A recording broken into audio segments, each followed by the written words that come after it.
नमस्कार, मैं Preeti Agarwal Maa Sharda Vidyapeeth managed by Noble Foundation branch Bhagat Singh colony की अध्यापिका हूँ। नोबल फाउंडेशन यह आशा करता है कि आप सभी अपने घरों में सुरक्षित होंगे।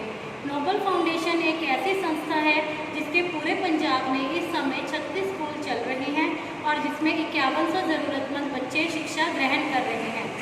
जैसा कि आप सभी जानते हैं, इस समय पूरे भारत में अनलॉक की प्रक्रिया आरंभ हो गई है, जिसमें हमें हमारे आवश्यक कार्यों के लिए घर से बाहर निकलने की अनुमति मिल गई है। जैसे हमने लॉकडाउन के नियमों का पालन किया, उसी प्रकार हमें अनलॉक के नियमों का भी पालन करना है। इसके साथ ही बच्चों, आपने नित्य योगा का अभ्यास भी करना है। इंडिया टीवी पर बाबा रामदेव जी द्वारा 7:55 से 8:30 तक प्रतिदिन योगा सिखाया जाता है। आपने उन योगा का अभ्यास करना है और पिक लेकर आपने अपने अध्यापक को व्हाट्सएप पर सेंड कर देनी है। इसके साथ ही आप सभी जानते हैं, इस समय हमारे भारत चीन सीमा पर विवाद चल रहा है। चीन के सैनिकों ने हमारे भारतीय सैनिकों को 20 जवानों को शहीद कर दिया। इसके तहत हमारे प्रधानमंत्री श्री नरेंद्र मोदी जी ने चाइनीज़ ऐप पर पूर्ण रूप से पाबंदी लगा दी। नोबल फाउंडेशन भी इसका पूर्णतः रूप से समर्थन करता है। इसीलिए नोबल फाउंडेशन की सभी अध्यापिकाओं और यहाँ तक कि सभी बच्चों ने भी सभी चाइनीज़ ऐप को अपने फ़ोन से डिलीट कर दिया है और उन्होंने चाइनीज़ वस्तुओं को प्रयोग ना करने का भी निर्णय लिया है। आज दिनांक 11 जुलाई 2020 है, दिन शनिवार है और मैं आपको आज का कार्य देने आई हूँ। आज का कक्षा नर्सरी का कार्य है count and right. Count and right का मतलब है बेटा, आपने यहाँ पे पिक्चर्स बनी हैं, इन पिक्चर्स को गिनना है और उसको वहाँ पे लिखना है। ठीक है, पहली पिक्चर हम देखते हैं, इसमें केक बने हुए हैं। हम देखते हैं कितने केक हैं। 1 2 3 4 5 6 7 8 9 केक है, तो हमने यहाँ पर 9 लिख देना है। अब नेक्स्ट में देखते हैं, यहाँ पर बैलून बने हुए हैं। हम काउंट करते हैं कि कितने बैलून हैं। 1 2 3 4 5 6 7 8 9 10 11 12 13 14 15 बैलून है। यहाँ पे हमने 15 लिख देना है। इसी तरह आपने नीचे वाली पिक्चर में जितनी आइटम्स हैं उनको काउंट करना है और उनके सामने उनके बॉक्सेस में आंसर लिखने हैं। कक्षा LKG का कार्य है circle the smallest number and greatest number. पहले हम करते हैं circle the smallest number. Smallest मतलब जो सबसे छोटा है। यहाँ पर आपको 5 डिजिट लिखकर दिए गए हैं, 2 4 6 9 7। इसमें से आपने देखना है कि सबसे छोटा नंबर कौन सा है। आप काउंटिंग करते हो बेटा, जो सबसे पहले नंबर आता है वो सबसे छोटा होता है। जैसे आप काउंटिंग करते हो 1 2 10 तक, तो उसमें सबसे पहले 2 आता है, तो 2 हमारा सबसे स्मॉलेस्ट नंबर हो गया है। अब हम सेकंड करते हैं 16 3 10 20 18। यहाँ पर आप देखो, यहाँ पर 1 डिजिट नंबर भी है और 2 डिजिट नंबर भी है। तो इसमें सबसे इजी वे ये है, अगर ऐसे आ जाए तो जो 1 डिजिट नंबर होता है वो सबसे छोटा होगा और यहाँ पे सिर्फ 3 ही सबसे 1 डिजिट नंबर है, तो 3 स्मॉलेस्ट नंबर है। हमने 3 को सर्कल कर दिया। आगे इसी तरह आपने आगे वाले भी करने हैं। फर्स्ट डिजिट को आपने देखते जाना है और उसके साथ ही आपको काउंटिंग में चेक करना है, जो सबसे पहले नंबर आएगा वो सबसे छोटा होगा। अब हम करते हैं सर्कल द ग्रेटेस्ट नंबर। इसमें आपने जैसे स्मॉलेस्ट में सबसे छोटा नंबर देखा था, जो सबसे पहले आता है, ग्रेटेस्ट में जो बाद में आता है वो सबसे बड़ा नंबर गिना जाएगा। 8 7 78 20 17। अब इसमें 2 1 डिजिट नंबर है और 3 है जो वो 2 डिजिट नंबर है। हमें ये पता चल चुका है कि जो 1 डिजिट नंबर है वो स्मॉलेस्ट में आते हैं। यहाँ पे 2 डिजिट है, तो हमें ग्रेटेस्ट है तो 2 डिजिट नंबर देखने हैं। यहाँ पे इसकी फर्स्ट डिजिट 7 है, इसकी 2 है और इसकी 1 है। तो यहाँ पे भी हम काउंटिंग में देखेंगे, जैसे वहाँ पे स्टार्टिंग में हम देखते थे, यहाँ पे देखेंगे लास्ट में क्या नंबर आ रहा है। यहाँ पे 1 पहले आता है, 2 उसके बाद आता है और सबसे बाद में 7 आ रहा है। तो 78 जो है वो ग्रेटेस्ट नंबर बन गया है। अब हम सेकंड सम देखते हैं। 20 19 39 27 एंड 75। यहाँ पर भी हम इसके फर्स्ट डिजिट देखेंगे, ये 2 है, 1 है, 3 2 एंड 7। जो इसमें ग्रेटेस्ट है वो 7 है, तो हम 75 वाले नंबर को सर्कल कर देंगे क्योंकि इसमें ये सबसे बड़ा नंबर है। इसी तरह आपने नीचे वाले सम भी देखने हैं, उनकी फर्स्ट डिजिट आपने देखनी है और देखना है कि जो सबसे लास्ट में नंबर आता है वो हमारा ग्रेटेस्ट नंबर हो जाएगा और उसको आपने सर्कल कर देना है। ये है कक्षा LKG का कार्य। अब हम कक्षा UKG का कार्य करते हैं। UKG का कार्य है नंबर नेम्स। नंबर नेम्स में आपको जैसे आप काउंटिंग करते हो 1 2 3 4 5, ये इनके आपने स्पेलिंग भी लर्न करने हैं। तो आइए हम करते हैं 1 के स्पेलिंग है ONE 1, 2 TWO 2, 3 THREE 3, 4 FOUR 4, 5 FIVE 5, 6 SIX 6, 7 SEVEN 7, 8 EIGHT 8, 9 NINE 9, 10 TEN 10। इसी तरह आपने बच्चों ये नंबर नेम्स अपनी कॉपी में भी लिखने हैं और इन्हें याद भी करना है। और इसके साथ ही यही कार्य पेरेंट्स का भी होगा। पेरेंट्स ने इन्हीं नंबर नेम्स को अपने कॉपी में लिखना है और याद भी करना है। ये था कक्षा पहली का कार्य है काउंटिंग 100 to 1। ये बैक काउंटिंग है।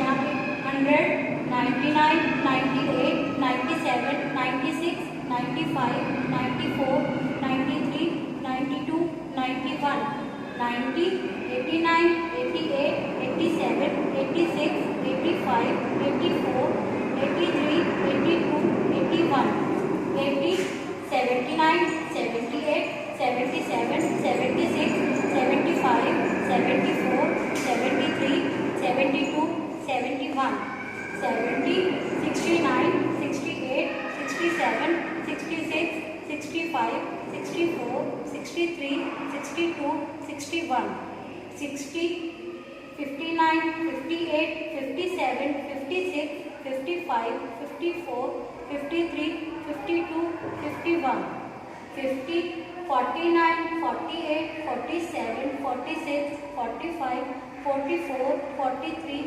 42, 41, 40, 39, 38, 37, 36, 35, 34, 33, 32, 31, 30, 29, 28, 27, 26, 25, 24, 23, 22, 21, 20, 19, 18, 17, 16, 15, 14, 13, 12, 11, 10, 9, 8, 7, 6, 5, 4, 3, 2, 1। ये है फर्स्ट क्लास की बैक काउंटिंग। इसे आपने अपनी कॉपी पर सुंदर सुंदर लिखना है और इसे याद भी करना है। अब हम सेकेंड क्लास का कार्य करते हैं। कक्षा सेकेंड क्लास का कार्य है खंड 2 का लेसन नंबर 6। हम भोजन खाते हैं। बच्चों, जैसे कि आप सभी जानते हैं कि भोजन हमारे शरीर के लिए कितना आवश्यक है। भोजन हमें बढ़ने और मजबूत बनने में सहायता करता है। भोजन ही हमें शक्ति देता है और स्वस्थ बनाता है।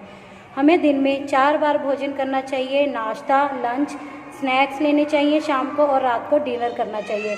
हमें दिन में बहुत सारा पानी भी पीना चाहिए और अच्छे स्वास्थ्य के लिए हमें भोजन की अच्छी आदतों को अपनाना चाहिए, जो कि है हमें भोजन साफ़ सुथरा खाना चाहिए और साफ़ जगह पर बैठकर खाना चाहिए।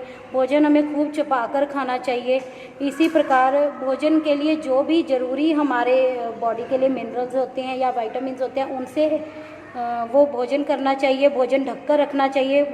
पानी भी हमें हमेशा साफ़ और शुद्ध पीना चाहिए और भोजन खाने के बाद हमें कुल्ला ज़रूर करना चाहिए। बेटा, इसका सेकंड चैप्टर के हमने PDF बना दिए हैं, जो कि आपको व्हाट्सएप पर सेंड कर दिए जाएंगे। कक्षा तीसरी का कार्य है खंड 2 का लेसन नंबर 5, एक स्वस्थ शरीर। जैसे कि आप सभी जानते ही हैं कि स्वास्थ्य ही धन है। स्वस्थ होना क्या है? जब हम शारीरिक तौर पर और मानसिक तौर पर ठीक होते हैं तभी हम स्वस्थ होते हैं। स्वस्थ रहने के लिए हमें कौन से नियम अपनाने चाहिए? वो ये हैं: उचित भोजन, व्यायाम करना चाहिए, उचित मुद्रा यानी कि अच्छे से उठना बैठना चाहिए, सफाई और उचित आराम। अब पहला जो पॉइंट है उचित भोजन, इसमें आपको ये बताया जाता है कि आपको भोजन अच्छे से खाना चाहिए और अच्छा भोजन, शुद्ध भोजन खाना चाहिए। सफाई में आपको सफाई के नियमों का ध्यान रखना चाहिए, चाहे वह अपने शरीर की है, घर की है, आसपास की, आपको पूर्णतः रूप से सफाई का ध्यान रखना चाहिए। इसके बाद व्यायाम व ठीक मुद्रा, ठीक है, आपको व्यायाम प्रतिदिन करना चाहिए और इसके साथ ही आपको अच्छे से उठना बैठना चाहिए, जैसे आपको सीधे बैठना चाहिए, कमर झुकाकर नहीं बैठना चाहिए, इस तरह से ये मुद्रा का ध्यान रखना चाहिए। और उचित विश्राम, इसमें आपको उचित नींद लेनी चाहिए, क्योंकि अगर शरीर आराम करता है तभी वह अच्छे से कार्य कर पाता है। इन नियमों का पालन करके आप स्वस्थ रह सकते हैं। इसकी भी आपको PDF फाइल बनाकर बेटा सेंड कर दी गई है। इसका कक्षा 4 का कार्य है खंड 2 का लेसन नंबर 5, हमारे आसपास की हवा। हम बच्चों, हमारे चारों तरफ हवा है और ये हमारा वायुमंडल कहलाता है। हमें जीवित रहने के लिए हवा की आवश्यकता होती है। हवा में नाइट्रोजन, ऑक्सीजन और कार्बन डाइऑक्साइड गैस होती है। हवा की बहुत सी विशेषताएं हैं, जैसे इसकी पहली विशेषता है हवा में जलवाष्प होते हैं। बच्चों, जैसे आपने देखा होगा कभी आप गिलास में बर्फ़ डाल के रखते हो तो गिलास के बाहर बूंदें आ जाती हैं, तो वो बूंदें हवा के कारण हैं। इसी से सिद्ध होता है कि हवा में जलवाष्प होते हैं। इसके साथ ही हवा स्थान घेरती है। जैसे आपने देखा होगा, आप कभी साइकिल में या गुब्बारे में हवा भरते हैं तो वो फूल जाता है, इसका मतलब कि हवा अपना स्थान ले लेती है। इसके अलावा हवा का भार होता है, हवा धकेलती भी है।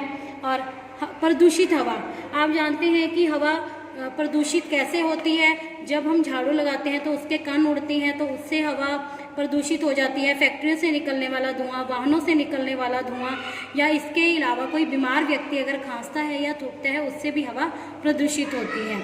ताज़ी हवा की आवश्यकता, आप सभी जानते हैं कि हम सबको स्वस्थ रहने के लिए ताज़ी हवा की आवश्यकता है। तो हमें ताज़ी हवा रखने के लिए उन्हें प्रदूषण को रोकने के लिए कुछ ढंग अपनाने चाहिए। वो ये हैं कि हमें वो काम नहीं करना चाहिए जिनसे प्रदूषण होता हो। हमें अधिक से अधिक पौधे लगाने चाहिए। इसके अतिरिक्त हमें अपने वाहनों का चेक करवाकर प्रयोग में लाना चाहिए और फैक्ट्रियों से निकलने वाले धुएं में भी चिमनी में फिल्टर लगा होना चाहिए, जिससे कि धुआं प्रदूषण ना फैलाए। और खांसी वगैरह करते समय हमें मुंह पर रुमाल रखना चाहिए। इसका भी आपको PDF बनाकर WhatsApp पर सेंड कर दिया जाएगा। कक्षा 5वीं का कार्य है पाठ 6, धरती हमारा भी घर। मनुष्य की जनसंख्या वृद्धि होने का जानवरों पर और जंगलों पर बहुत बुरा प्रभाव पड़ा है।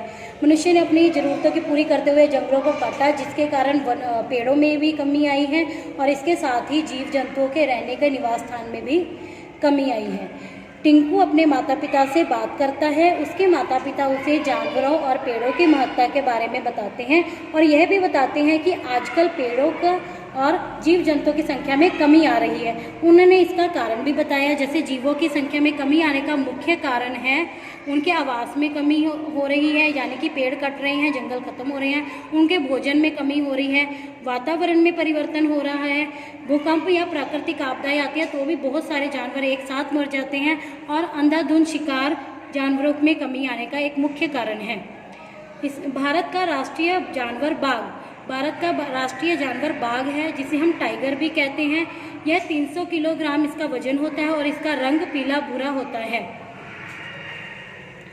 बाघ की सूंघने की शक्ति बहुत तेज होती है। इसके अतिरिक्त इसकी श्रवण शक्ति भी बहुत तेज होती है। यह 3 किलोमीटर तक सुन सकता है। इसके साथ ही यह अपनी आवाज़ भी बदल सकता है। यह अंधेरे में भी अपने खतरे को महसूस कर सकता है। इतना तेज होने के बावजूद भी यह मनुष्य की लालसा का शिकार हो रहा है। शेर की खाल से, चीते की खाल से बहुत सुंदर सुंदर वस्तुएं बनती हैं, इसीलिए मानव इनका शिकार करता जा रहा है। सन 1900 में बाघों की संख्या 1 लाख थी, जो कि अब कम होकर 1411 रह गई है। इसीलिए बाघ परियोजना का निर्माण किया गया। 1 अप्रैल 1973 को बाघ परियोजना शुरू की गई। इसके अंतर्गत बाघों की शिकार पर पाबंदी लगाई गई और साथ ही उनके निवास स्थान और भोजन पानी का उचित प्रबंध किया गया। इसके साथ ही सफ़ेद बाघ है, इसकी भी संख्या में निरंतर कमी आ रही है और घरेलू चिड़िया ये भी आजकल बहुत कम देखने को मिलती है। बिल्लियाँ, रोचक तथ्य यहाँ पे आपको बिल्लियों के बारे में बताया गया है कि बिल्लियाँ भी कुछ कम नहीं है, इनकी भी सूंघने की और सुनने की शक्ति बहुत तेज होती है और यह नींद में भी अपने खतरे को अनुभव कर सकती हैं। इसके साथ ही समय समय पर डाक विभाग जीव जंतुओं वाले टिकट जारी करता है, जिसे आप डाकघर से इकट्ठा कर सकते हैं। इस चैप्टर का भी आपको PDF बनाकर व्हाट्सएप पर सेंड कर दिया जाएगा। अंत में मैं IRS chief commissioner income tax Ludhiana Shri Vinay Kumar Jha sir का भी धन्यवाद करती हूँ, जिनके नेतृत्व में नोबल फाउंडेशन तरक्की की ओर अग्रसर हो रही है। इसके साथ ही मैं नोबल फाउंडेशन के संस्थापक श्री राजेंद्र शर्मा सर का भी धन्यवाद करती हूँ, क्योंकि उन्होंने लॉकडाउन में भी बच्चों की पढ़ाई को जारी रखा और ऑनलाइन क्लासेस को स्टार्ट किया। इसके साथ ही मैं नोबल फाउंडेशन के सभी सदस्यों और दानी सज्जनों का भी धन्यवाद करती हूँ। धन्यवाद।